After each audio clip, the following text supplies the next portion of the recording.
Awesome. So one final question, and then we'll roll it out to the audience.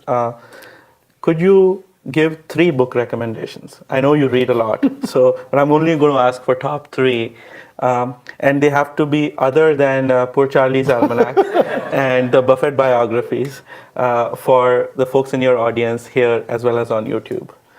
Sure. I mean, I think two of the books I think are books I'm just about to send to Warren and Charlie. So I think you guys might enjoy it. So one of them is called The Beak of the Finch.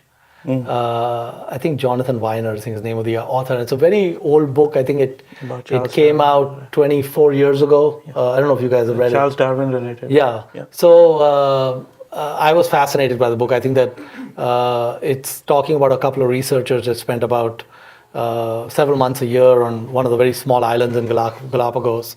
And they did this for more than 20 years.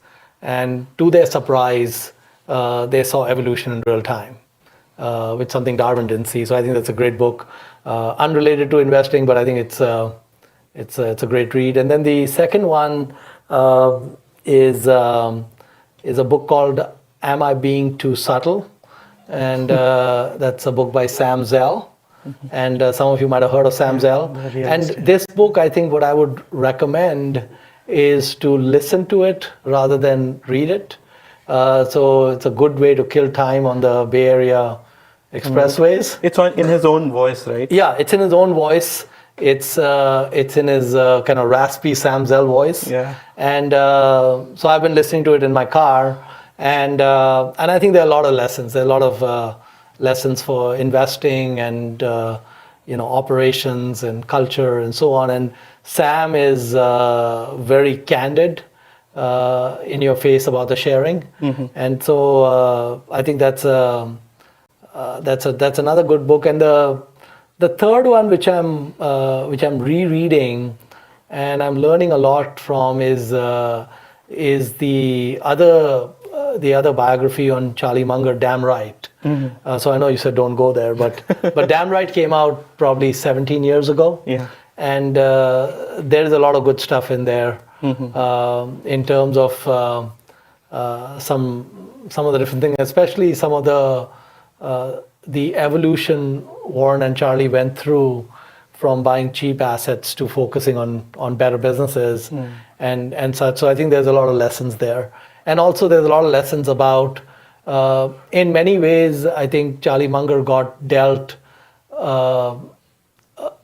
a bad hand, if you will, far worse hand than most of us are dealt.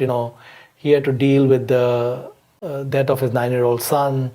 He had to deal with blindness in one eye after a cataract operation that went south, and then just the extreme pain of eviscerating that eye. And so there's a lot of human qualities you can see in that book where he's really been very stoic about that, in the sense that when there's been kind of pain and suffering, in fact, like he's absolutely rational about his eye. He said at the time for the procedure he was going through, there was a 5% chance of complications. And so his rational side said, 1 out of 20 are going to get it. And if it happens to be me, that's the way it is, so.